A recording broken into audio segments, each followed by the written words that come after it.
जय हिंद, जय महाराष्ट्र विद्यार्थी मित्रांनो. स्पर्धा अकॅडमी चॅनल आपले स्वागत आहे. सध्या तुम्ही पण गोंधळात आहे आणि बाकीचे पण गोंधळात आहे. बघा, मी बऱ्यापैकी 2-3 दिवसामध्ये हे म्हणजे बऱ्यापैकी परीक्षण केलं आहे. बघा, मुलांचा गोंधळ वगैरे काय होतं आहे. बघा, आता या व्हिडिओमध्ये आपण तुमचा बऱ्यापैकी गोंधळ कमी करण्याचा प्रयत्न करू. मी काय केलं आहे माहिती आहे का, म्हणजे हा तर बघितला आपण प्रश्न तर रद्द झाला आहे. कोणता माहिती आहे का, राष्ट्रीय भाषेचा रद्द झाला. बघा, पण सेकंड शिफ्टमधील देखील एक क्वेश्चन रद्द होणं गरजेचं होतं. कोणता, तर समाजशास्त्राचा. बघा, ते प्रश्नाचा सोडा. आता आपण बाकीची इन्फॉर्मेशन घेऊ, नंतर फायनल कट ऑफकडे देखील जाऊ. आपण पूर्णपणे कट ऑफ काय लागेल काय देखील लागेल ते बी बघून घेऊ. त्याआधी बघा, लक्षात घ्या, म्हणजे एक्झाममध्ये घोळ झाला आहे का, तर 100% घोळ झाला आहे. बघा, पण एक विचार करणं गरजेचं आहे. बघा, आपल्याला जर आपल्यासमोर आपण घोळ होतो आहे, म्हणजे आपल्याच देखत जर कोणी फोन यूज करतं आहे किंवा कोणी डिस्कशन करून पेपर सोडवतं आहे, तर आपण चूप का राहतो आहे, माझं म्हणणं आहे. आता तुम्ही कमेंट बॉक्समध्ये टाकताय, समजा कोणी फोनवर पेपर सोडवतं, कोणी डिस्कशन करून पेपर सोडवतं. माझं म्हणणं आहे, मग तुम्ही का शांत बसलेले होते? तुम्ही ऑब्जेक्शन का नाही घेतलं? ज्यावर ऑब्जेक्शन घेणं गरजेचं होतं. तुम्ही कमेंट बॉक्समध्ये सगळं सांगताय पेपर वगैरे फुटला आहे. आता या कल्याणच्या कॉलेजचं बघा, त्या कल्याणच्या कॉलेजचं तुम्ही सांगितलं, मी तिथं इन्फॉर्मेशन काढायचा प्रयत्न केला. त्या कॉलेजचं जे सांगितलं तुम्ही, जिथं घोळ झाला आहे, मी तिथं तुम्हाला एक सांगतो नंबर. बघा, त्या कॉलेजचा नंबर देखील सांगतो, तुम्ही कॉल करून बघा. मी त्या कॉलेजला खूप सारे फोन केले. बघा, कॉलेजचा नंबर आहे 025122122372. हा बघा त्या कॉलेजचा नंबर आहे. कोणतं कॉलेज आहे? लक्ष्मण देवाराम सोनवाने कॉलेज जे आहे ना, हा त्या कॉलेजचा नंबर आहे. तुम्ही जे कमेंट बॉक्समध्ये सांगितलं मला की सर या कॉलेजला घोळ झालेला आहे, मी त्या कॉलेजचा नंबर लावला. बघा, त्या कॉलेजने कॉल रिसीव्ह केलेला नाही आहे. ते देखील बघा गरजेचं आहे आपल्याकडं. हा त्या कॉलेजचा नंबर, तुम्ही देखील कॉल करून बघा. आणि अजून सांगायचं राहिलं तर बरेच मित्र म्हणत आहेत घोळ झाला. आता काहींचं म्हणणं आहे एक्झाम परत घ्या. आता मला सांगा तुम्ही, काहींचं म्हणणं काय आहे, तर एक्झाम ही परत घ्या. बघा, तर मला सांगा, न्यायालय हे कोणत्या हालतीमध्ये एक्झाम परत घेणार नाही. आपल्याकडे एकच ऑप्शन होता, आपण त्यावरती ऑब्जेक्शन घेऊ. आणि मी तुम्हाला सांगतो, म्हणजे जेवढं मी ईमेल पाठवतील तेवढे इमेज पाठवले, त्यांना पत्र देखील पाठवले, पण तुमच्या सपोर्टसाठी कोणताही एखादा मोठा क्लासवाला आलेला नाही. तुम्ही एक गोष्ट ऑब्झर्व केली का, तुम्ही ज्यांच्याकडे क्लास लावले त्यांनीसुद्धा याच्यावर लय मोठं ऑब्जेक्शन घेतलेलं नाही आहे. म्हणजे विचार करण्यासारखी गोष्ट आहे. जेवढं ऑब्जेक्शन आपण घेतलं आहे समजा, तेवढा कोणता क्लासवाला आला नाही किंवा कोणी त्यात एखादं म्हणलं नाही की लगेच चला रस्त्यात उतरू वगैरे. आणि ॲक्च्युअलमध्ये खरंच घोळ खूप मोठा झालेला आहे. पण त्यामध्ये मला सांगा, आता ज्या कॉलेजला घोळ झाला आहे त्या कॉलेजला त्या मुलांनी आवाज उठवणं गरजेचं होतं, पण मुलांनी तेवढं काही केलं नाही.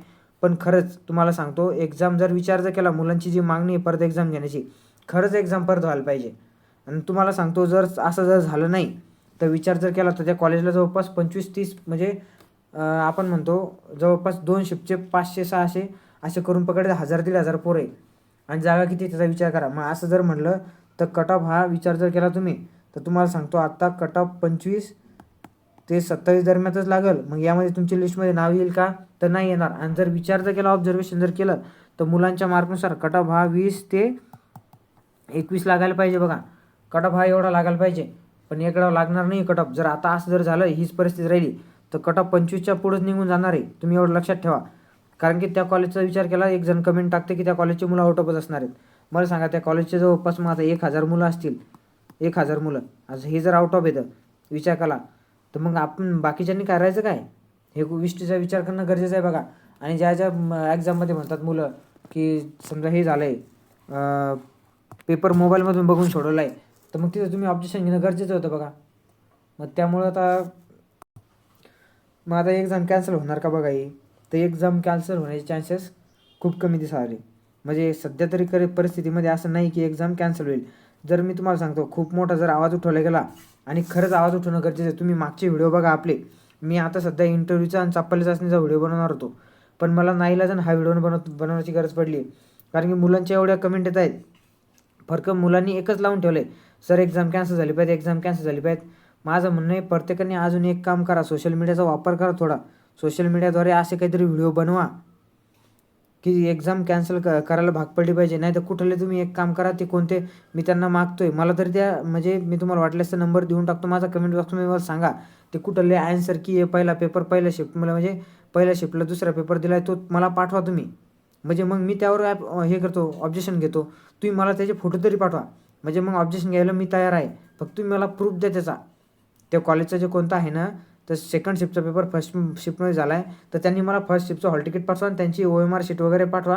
मी तुम्हाला नंबर देतो माझा जो आहे समजा क्लासचा नंबर, तो नंबर देतो. तुम्ही त्या नंबरवर व्हॉट्सअप टाका फक्त फोटो. कॉल वगैरे करत नका बसू. त्या नंबरवर तुम्ही व्हॉट्सअप करा तुमची OMR शीट, तुमचा हॉल तिकीट नंबर आणि तुम्हाला आलेला सेकंड पेपर ते मला तुम्ही टाका. मी तुम्हाला 100% सांगतो, तुम्ही मला टाकलं तर आपण 100% ऑब्जेक्शन घेऊ आणि पेपर कॅन्सल करायचा जवळपास प्रयत्न करू आपण. तुम्ही फक्त ते पाठवा मला. जे मुलांनी सांगितलं ना, जे झालं आहे की फर्स्ट शिफ्टला सेकंड शिफ्टचा पेपर भेटला आहे, तो मला पाठवा. आणि असे काही मुलं येतं जे समजा म्हणतात की माझ्या क्लासमध्ये पेपर डिस्कशन करून सोडवला आहे, तर तुमचंही सांगा कोणत्या कॉलेजला होता, आपण तिथे CCTV चेक करायला लावू. आपण एक्झाम कॅन्सल करायची म्हणलं, तुम्ही फक्त प्रूफ द्यायला तयार राहा.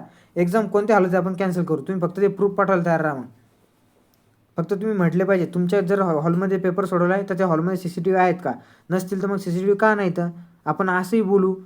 तुम्ही प्रूफ द्यायला तयार राहा. कमेंट बॉक्समध्ये सांगा. तुम्ही मला नंबर मागा, ज्याच्याकडे प्रूफ आहे त्याला मी नंबर देतो कमेंट बॉक्समधून, ते मला पाठवा. आपण त्यावर 100% ऑब्जेक्शन घेऊ. बघा ते सगळ्या गोष्टी चेक करून आपण फक्त तुम्ही प्रूफ द्यायला तयार राहा. मग कशी एक्झाम कॅन्सल होत नाही आपण बघू. कारण की न्यायालयाच्या एक्झाममध्ये जिथं न्याय भेटतो ती जर आपल्या अन्याय होताल तर मग आपण जायचं कोणाकडे नेमकं, ह्या पण गोष्टीचा विचार करावा लागेल ना आपल्याला. जी आपली न्यायदेवता आहे त्याच पेपरमध्ये आपल्यावर अन्याय होतोय, मग हे तर चुकीचं राहणार ना. तर तुम्ही बघा 100% म्हणजे सेकंड आन्सर की यायच्या आत मला ते पाठवा. फायनल कट ऑफ लागायच्या आत पाठवा. अजून तुमच्याकडे 2-4 दिवस आहेत. ऑब्जेक्शनची डेट जरी गेली असेल तरी आपण आवाज उठवू शकतो. बघा ज्यांच्याकडे काही प्रूफ आहे तुमच्या मित्रांना कॉल करा, कोणाला कॉल करा, प्रूफ पाठवा. जर कोणी म्हणतं बा माझ्या एक्झाममध्ये म्हणजे माझ्या हॉलमध्ये हे झालं आहे, चिटिंग झाली, तर त्या हॉलचा नंबर सांगा, तुमचं हॉल तिकीट पाठवा. ते हॉलचे कॅमेरे चेक करायला लावू आपण. बघा शक्यतो आहे तुमच्याकडे 2-3 दिवस. सेकंड आन्सर की येईल आपल्या 2-3 दिवसात, त्याच्या आत पाठवा. आणि जे सेकंड शिफ्टचं जे क्वेश्चन आहे समाज स्वास्थ्याचा वगैरे, त्याचा पण ईमेल टाकला आहे आपण. ते समाज स्वास्थ्याचा क्वेश्चन देखील आपण कॅन्सल करायसाठी प्रयत्न केले. बघा तो बी क्वेश्चन कॅन्सल व्हायला पाहिजे, नाही तर मग त्याचे मार्क भेटले पाहिजेत. आणि हे बी टाकलं की हे पहिला शिफ्टचा क्वेश्चन कॅन्सल झाला, याचा मार्क सगळ्यांना भेटणार का सगळ्यांचा तो मार्क जाणार, हे तुम्ही क्लिअर करा, असा देखील ईमेल टाकलेला आहे. बघू त्याचं काय होतं. आता सेकंड आन्सर की आल्याच्यानंतर कळेल. पण न्यायालय सध्या तरी कंडिशनमध्ये असं नाही की कोणती गोष्ट क्लिअर करत नाही. आता न्यायालयाला काय कळत नाही असं थोडी. सगळ्या मुलांनी एवढं आवाज उठवत आहेत. मी तर म्हणतो सोशल मीडियाचा वापर करा आणि तुम्ही देखील आवाज उठवण्याचा प्रयत्न करा. आणि जे प्रूफ असतील ते कमेंट बॉक्समध्ये मला सांगा. त्यांना मी नंबर देतो, त्यांनी मला प्रूफ पाठवायचे आहे. आपण 100% त्यावर आवाज उठवणार आहे. आणि ज्यांचं म्हणणं आहे एक्झाम एकत्र व्हावी आणि ऑनलाईन पद्धतीने शक्यतोवर कॅन्सल नाही, पण जर आता घोळ झाला असेल तर एक्झाम कॅन्सल होऊ शकते. बघा आणि ते करावंच लागणार आहे. आणि एकाच दिवशी एक्झाम घ्यायला हवं आपण. मग नंतर बघा असतील प्रूफ तर पाठवा. ज्याच्याकडे आहेत त्यांनी मला कमेंट बॉक्समध्ये सांगा की आहेत माझ्याकडे. मी त्याला कमेंट्समध्ये माझा नंबर सेंड करतो, त्यांनी मला ते पाठवायचे आहेत. बघा धन्यवाद विद्यार्थी मित्रांनो, भेटूया. आणि तुमच्यासाठी मी आता काय करतो माहिती आहे का, तुम्ही एकदा कमेंट बॉक्समध्ये सांगा मला आहे का प्रूफ, नाही तर मग डायरेक्ट आपण काय करू, चापल्ले चाचणीची आणि इंटरव्ह्यूची तयारी करून घेऊ. बघा आणि तुमची इंटरव्ह्यूची तयारी देखील मी म्हणजे आता बघू पात्रता यादी वगैरे कधी येते, मी त्यासाठी बी एक म्हणजे प्लॅटफॉर्म तयार करणार आहे आता. तिथं आपण तुमच्या सगळ्यांचे मोफत इंटरव्ह्यू घेऊ. बघा चापल्ले चाचणीची तयारी कशी करायची, इंटरव्ह्यू कसे घ्यायचे. क्लासवाले भले तुमच्याकडून फीस वगैरे घेतील, पण आपल्याकडून तुमची पुरेपूर टीम भेटणार तुम्हाला. आणि पुरेपूर तुमची इंटरव्ह्यूची तुमच्या कशा क्वेश्चनची तयारी करायची, त्या प्रश्नाची उत्तर कशी द्यायची, चापल्ले चाचणीमध्ये तुम्ही कोणत्या गोष्टीची काळजी घेणार, सगळी बघा आपली टीम तुमच्याकडून सगळे एकदम मोफत मार्गदर्शन भेटणार. फक्त एकदा एवढं काय होतं याचं बघू द्या. तुम्हाला सगळी एकदम मोफत भेटणार. तुमची चापल्ले चाचणी, इंटरव्ह्यू वगैरे सगळी तयारी मोफत भेटणार आहे. बघा ठीक आहे चालतं. बघा बाकीच्यांनी समजा काही अडचणी असतील तर मला मेसेज टाका, मग मी त्यांना कॉन्टॅक्ट नंबर वगैरे क्लासचा देतो, माझा कॉन्टॅक्ट नंबर, तिथे तुम्ही व्हॉट्सअप वगैरे करू शकता. बघा बाकी ज्यांचे काही इतर अडचणी असतील तर 100% कमेंट बॉक्समध्ये सांगा. आणि जर प्रूफ असतील तर ते देखील सांगा, मी नंबर टाकतो तुम्हाला, त्या नंबरवरून तुम्ही पाठवू शकता. मग आपण 100% आज उठू. धन्यवाद विद्यार्थी मित्रांनो.